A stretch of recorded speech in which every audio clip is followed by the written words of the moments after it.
All right, let's get into it. In 2022, nearly half of Americans expected a civil war in the next few years. 1 in 5 now believes political violence is justified. And it's not just the US. Okay, 1 in 5, stats like that, by the way. That means that 80% of people are on the other side. They do not think that political violence is justified. 80%. Only 20% do. Around the world, people increasingly see And by the way, where does that stat come from, right? Because I never got interviewed. Nobody ever asked me. Themselves as part of opposing teams. There are many different reasons for this, but one gets blamed a lot: social media.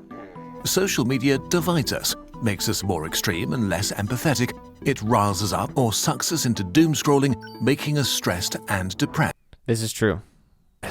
It feels like we need to touch grass and escape to the real world. Hearing this guy say touch grass, this narrator, absolutely incredible. I love to hear that. New research shows that we touch grass. We might have largely misinterpreted why this is the case. It turns out that the social media internet may uniquely undermine the way our brains work, but not in the way you think. The myth of the filter bubble. You've probably heard about online filter bubbles. Algorithms give you exactly what you want or what they think you want. Yes. You only see information that shows you opinions that agree with yours, while dissenting opinions or information are filtered out. Since you only see content close to your worldview, more extreme and toxic opinions suddenly seem less extreme. You're trapped This is true. in a radicalizing filter bubble, and your view of the world becomes narrower and more extreme. And the dangerous thing, see, I think that it's difficult because it's like, it's great that your feed is curated for you. Like it makes you have a better experience on social media, and it makes you ultimately, this is what they want, right? The social media companies, they want you to be on the platform longer. And you're going to spend more time on a platform that is agreeing with you, basically. If you have an idea and it shows you somebody else that has the same idea, you're going to be on the platform longer.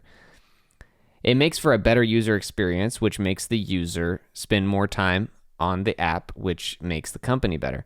The issue is that so many people don't realize. Like people don't question, oh, the whole world sees things this way. Anybody that doesn't see things this way is wrong. And they don't realize that they're just getting fed that. So many people don't, and see if, I don't know if it's a problem that people are getting, like, reaffirming their thoughts and everything like that. The problem is that there's not enough awareness that they are reaffirming their thoughts. Like, if you know that the algorithm is just trying to please you, then you can navigate it better, and you can ask questions and be like, I don't know about this. You know what I mean? You can ask questions. I don't know if that made any sense right there. Sometimes I have a hard time getting my thoughts in my brain out of my mouth, but I hope you understand what I mean there. Is like the problem doesn't, to me at least, what I think is that the problem is not the algorithm feeding you things that you like. The problem is that people don't realize how the algorithm's working in the background. But is that true? Extreme filter bubbles seem to be rather rare. Studies that investigated what people actually look at online or are shown by search engines found little evidence that you're ideologically isolated. It's the exact opposite. Online, you are constantly confronted with opinions and worldviews that are not your own. It turns out that the place where you are the most ideologically isolated is your real life, in the real world, with real people. That's true too. It's been like that forever. Like, you hang around people that you agree with. And that's just the way it is in real life. That's the way it is on social media now, for the most part. Yeah. Your real-world interactions with your friends, family, colleagues, and neighbors are much less diverse than your online bubble. The filter bubble exists in your real life, not online. Okay, wait. Online filter bubbles have been the prevailing explanation as to why we've all started hating each other more over the last 2 decades. If that's not the... I don't like statements like we've all started hating each other more. Speak for yourself. You know, I don't know that we all, I know lots of people. I don't know if lots is the correct. I have 3 people that I know in my life that don't use social media at all. The only way I can contact them is by texting. Like, not everybody is on social media. Just saying. Case, shouldn't the internet open our minds and make us more empathetic with each other? Unfortunately, your brain is stupid. Your brain That's true. is stupid. Human brains That's true for my brain, at least. didn't evolve to understand the true nature of reality, but to navigate and maintain social structures. Our ancestors desperately needed each other to survive, so our brains had to make sure we cooperated. That's why social isolation or exclusion feels so horrible, because it was actually life-threatening. A tribe that worked together survived. A divided tribe died. Evolution. Communities worked for thousands of years is that, sure, you may have disliked a neighbor, but because you lived close to each other, you also rooted for the same sports club or saw them at church. You both thought that the people from the other village were idiots. Being physically close made you familiar and created similarities that bridged the gap of different worldviews so you didn't murder each other. Right. And your right. worldview was probably not that different in the first place because it was formed by the same local culture. When our brains evolved, this was enough. Whoever was around was similar to us. We liked what was similar to us. Yeah. It kept us aligned enough to work together despite our differences. As humanity moved on from small tribes to towns and Survival. from chiefdoms to kingdoms to nations, our brains and our communities had to adapt to more diverse sets of neighbors. We began to meet on the town square or in universities I like these little tic-tacs. where we argued and screamed at each other. But in the grand scheme of things, communities were still relatively isolated, we were still pretty similar and aligned with the people around us. Conflict and disagreement are not a bad thing per se. Tension over how we should live can create new and wonderful things. Our values, norms, and taboos are always evolving, and whatever we think is normal today will not be normal in the future. But we also need social glue Right. to hold our societies together because our brains don't care about the meta level of humanity, but about being safe in a tribe. Until about 20 years ago, we did something truly new that hit our brains like a freight train. The social internet. media internet, the digital town square. Don't you dare disagree with me. Social sorting. In a nutshell, our brains are not able to process the amount of disagreement we encounter on the social internet. The very mechanisms that made it possible for our ancestors to work together in the first place are derailed in ways we were not prepared for.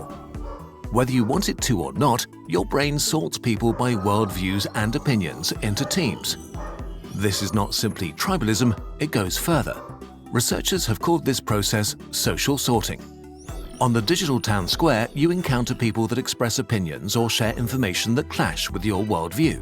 But unlike your neighbor, they don't root for your local sports club.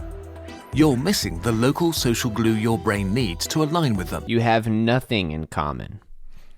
No common ground to stand on, basically, is what he's saying. Like, you're not experiencing the same weather. It's sunny where you're at, it's rainy where they're at, or vice versa.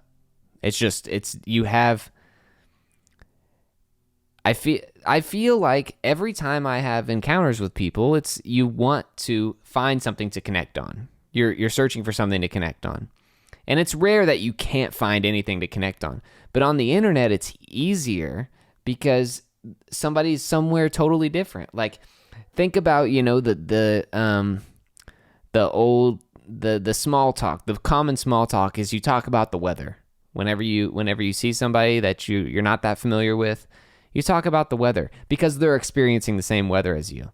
That's like base level of we have nothing in common. We're going to talk about the weather. But on the internet, you probably don't even have the weather in common. So I understand what he's saying here. It's like if you have no baseline, nothing in common at all. I mean, and there's no reason why we even need to talk. Like what? Like what's the point? We're not near each other. For your brain, the disagreement between yourself and them becomes a central part of their identity. And this makes it less likely that you will seriously consider their position or opinion in the future. If you hear bad things about them, your brain is much more likely to believe it uncritically.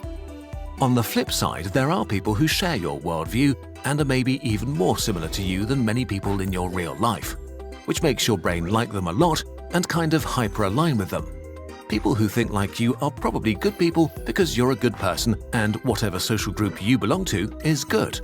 So your brain is... Well, but see, that's where critical thinking comes in, and you don't really learn critical thinking, at least where I went to school and where I grew up. Critical thinking is not something that you're really taught very much. There is no critical thinking, period. And that's where it comes into play, right? Like you have to realize that because you disagree with somebody doesn't make them a bad person. They can be a great person that you just don't have anything that you agree on with. And that's a thing, right? More likely to believe their opinions.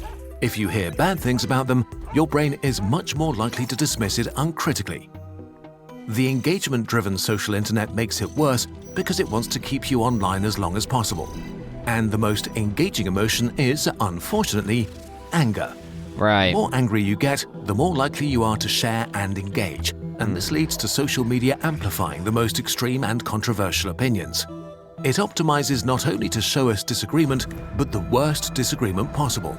Yeah. And because your stupid brain is sorting people into teams, whatever the worst opinions are, it assigns the same opinions to everybody on the other team. What's striking and new about online polarization... Hang on, did it just say that the worst opinion... Did it just use pineapple on pizza? The same opinions to everybody on the other team. Hang on. Pineapple pizza lovers. Okay, listen, here's what I'm going to say about pineapple on pizza, okay? A really, really good pizza that you would be surprised how good it is. Black olives, pineapple, and jalapeno. Okay, sounds crazy. But you get sweetness from the pineapple, you get saltiness from the olive, and you get spice from... Wait, what? Did I say it right? Jalapeno spicy, salt from the olive, and you get the idea. The pineapple is sweet. So you get everything. And then you get the savory from the bread and the cheese. It's a really surprising combo that's very good. And I'm not going to eat a Canadian bacon pineapple pizza, but all I'm saying is that I feel like people that don't like pineapple on pizza, why do you have to hate people that like pineapple on pizza? Everybody's tongues are different. We all have different genetics that make up our taste buds and make up everything. Who cares if somebody likes pineapple on pizza? I'm not a big fan of mayonnaise, but I'm not going to say don't put mayonnaise on anything. Like, why? Who cares? If I'm not going to, like I said, I'm not going to eat Canadian bacon pineapple pizza because I don't really like, I think that's Hawaiian is what that's called. I don't really like the taste of it. But I don't think less of somebody that eats a Hawaiian pizza. Like, let them eat it. Who cares? They can eat their Hawaiian pizza, and I can eat my weird olive jalapeno pineapple pizza, or a mushroom pizza, or a pepperoni pizza, or a cheese pizza. Like, I can eat any pizza. They can eat any pizza. Who cares? It doesn't affect anybody. Why does it matter? You know, that's what I'm saying. That's basically what I'm getting at here is if it doesn't affect you and nobody's getting hurt, why does it matter? Why do you care so strongly? You can't be friends with somebody because they put pineapple on pizza. Who cares? Like, whatever. You know? I don't know. I just went off on a little tangent there, but I just felt like I needed to say that. What's striking and new needed to be said. Polarization is that all the aspects of our lives that make us individuals, our lifestyle choices, the comedians or shows we watch, our religion, sense of fashion, and so on, are condensed, making it seem that they're parts of opposing and mutually exclusive identities. Right. This simplifies and distorts disagreements about how we should run society so much that it often seems as if the people on the other team are actively, willfully making the world worse. That they're almost evil, beyond convincing. Everybody is trying their best. I'd like to believe that everybody is trying their best. I would agree there are few people that are specifically trying to do bad, okay? But the vast majority of people are just trying to do their best. No matter what side of politics, what side of religion, you're just trying to follow what feels right for you. That's what people are trying to do. And if you understand that, then I feel like it makes life so much easier, because whenever you don't agree with somebody on an important belief, it doesn't ruin your relationship with them. You can understand that they're just trying their best, the same way that you are. And nobody really knows. As much as you think you know, nobody really knows anything. So just as long, like I said, as long as nobody's getting hurt, like you're good. Have your own beliefs. With rationality, facts, or civil discussion. While you are, of course, on the correct team, it may be hard to process that you may seem like that to people on the other team. Yes. On a societal you do. level, I promise you do. It's dissolving the social glue that's the foundation of our democracies. If we think our neighbors are evil, how can we live together? This is especially bad in the US, where the two-party system makes it extra easy to think of people in terms of teams. And something about politics I just want to say, because I have a lot of people in my family. Well, I'm not going to get into too deep into politics or anything like that, actually. But what I'm going to say, okay, is that I've found that a lot of people are in the middle. News outlets, the internet, everything else, it makes it seem like things are very divided, but a lot of people are very close to the middle. Even if they think that they're super far one way, a lot of people are really close to the middle, man. A lot of people agree and disagree with things on both sides. Like, the vast majority of people are sitting around the middle. And there are extremes, right? But honestly, I feel like I don't know what the like voting numbers are as far as the United States, but honestly, I feel like a lot of people don't care. Like, a lot of people don't really care about politics. Like, they don't. It's not really like that, you know? Like, I just feel like a lot of people simply don't care. They don't keep up with it. Like, and myself included. I care to an extent, right? But I don't like base my identity around any of it. There's things that I agree with and disagree with everywhere, all the time. There's nothing that I agree with 100%. Right? I just feel like everybody's a lot more in the middle than everything else makes it seem. And if you meet somebody from the opposing side of whatever your side is, I bet you can find common ground somewhere. I bet you can. Negative opinion about the other party has reached record highs. Okay, is there something we can learn from this? Is there something we can do? Something more positive, opinion part. In the end, it's important to be aware of what social media does to your brain. Exactly, It's just being easier aware. to change yourself than to change the world, so you can self-examine why you believe the things you believe and whether you dismiss or Instead of assuming you're always right, assume you're always wrong. Just assume that you're always wrong. And things, you'll find that you learn a lot more. And it just feels better. It's hard. I feel like it's hard to think that you're always right, because then you have to stand so firm on the hill that you built, right? You have to stand so firm on that hill. And there's no reason to. You can just assume you're always wrong and just do that. Try that. believe information based on who the person is who is stating that information. The internet comes with a lot of ups and downs, and just like we had to adapt from living in small tribes to living in cities, we need to adapt to the information age where we have access to billions of people. Right. Evolution is too slow, so we need to find models that work with what our brains are able to tolerate. One model that seemed to work well was the pre-social media internet old people might remember. Bulletin boards, forums, blogs. The main difference to today was twofold. For one, there were no algorithms fighting to keep you online at any cost. At some point, Right. you were done with the internet for the day. But there was kind of an algorithm, right? The algorithm was your friends, your network. That's where you found stuff from. Your friends sent you stuff, and that's how you found out about it. And your friends are curated based on people that you agree with and people that you get along with. So therefore, you would see things that you were inclined to like. It was an algorithm before algorithms, but it still existed.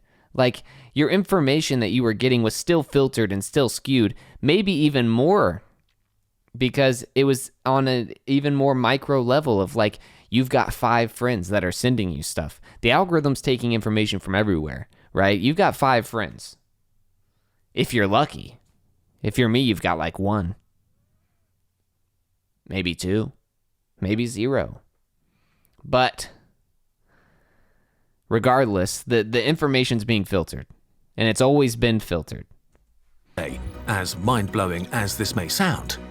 But more importantly, the old internet was very fractured, split into thousands of different communities, like small villages gathering around shared beliefs and interests. These villages were separated from each other by digital rivers or mountains.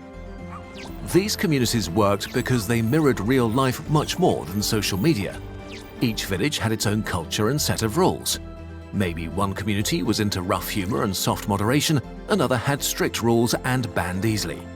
If you didn't play by the village rules, you'd be banned, or you could just go and move to another village that suited you better. So instead of all of us gathering in one place, overwhelming our brains at a town square that in the end just leads us to going insane, one solution to achieve less social sorting may be extremely simple. Go back to smaller online communities. Because what our stupid brains don't realize is that we are actually all on the same team. Humanity, on a wet rock speeding through space in a universe that doesn't think about us. Right. We are all in this together. But until our brains adjust to being able to deal with that, we might be better off being a tiny bit separated. One of the Was that the video? Oh no, still a little bit left. Okay. worst things about the media we consume is that most news That would have been a great ending. Oh, this is an ad. Well, I'm gonna let it play. I'm gonna let the ad play. Just organizations tend to cater to one team. it's their video. I'm gonna watch it all the way to the beginning to the end. Ground News, the sponsor of this video, is trying to make these biases more transparent by giving you tools that help you think critically about the information you consume, a mission we wholeheartedly support. Ground News gathers related articles from around the world in one place so you can compare how different outlets and sites cover them. They provide context about the source of the information, if they have a political bias, how reliable I think that's cool. That seems cool to me. their reporting is, and who owns them. This makes the news less stressful and makes you understand the world much better. If you want to check them out, go to ground.news/nutshell. If you sign up through this link, you'll get 30% off their unlimited access plan. A subscription supports Kurzgesagt and Ground News, so they can... There you go. You can find the link on this video. Tools. Our favorite tool has a personal background. I'll link it in the description. I'll link the video in the description. Founder Philip, who wrote this video, was going through chemotherapy and was intensely bored. So he ended up reading all the big German newspapers, even the ones he hated, front to back, every single day. That's important, by the way. Every now and then, if you're a news watcher, which I myself am not, as my parents will tell you, because they tell me everything that's going on in the world. I never have any clue what's going on. I only know what's going on in Spider-Man news or whatever the newest game is. But if you watch the news and you're an avid news watcher, try turning on the opposite news channel, right? Like if you're always watching CNN, try watching Fox. Watch it. And you'll be like, this is crazy. This is all so polarizing towards Republican viewpoints. And guess what? The opposite news network's doing the same thing. It's just viewpoints that you agree with. So try flipping back and forth. I'm just saying it can be fun. Aside from the obvious biases, what was the most shocking were the stories each side did not talk about. Both sides ignored things that are inconvenient to their views. Right. The Ground News blind spot feed highlights this exact thing. showing you news stories that are heavily covered by one side of the political spectrum That's and great. ignored by the other. That's very So interesting. check them out at ground.news/nutshell. There you go. Make sure you're seeing the full picture. There you go, guys. That was a great video. I will link it in the description. Make sure to go give the video a like. Yeah, great video. And make sure that you like and subscribe to me, Grandpa Lee, for my takes on things. And I play video games every now and then, and all kinds of stuff in between. We're just having fun here and having a good time. But yeah, I hope you guys enjoyed yourself. I hope you guys have an absolutely fantastic rest of your day. And yeah, I'll see you in the next one. Goodbye.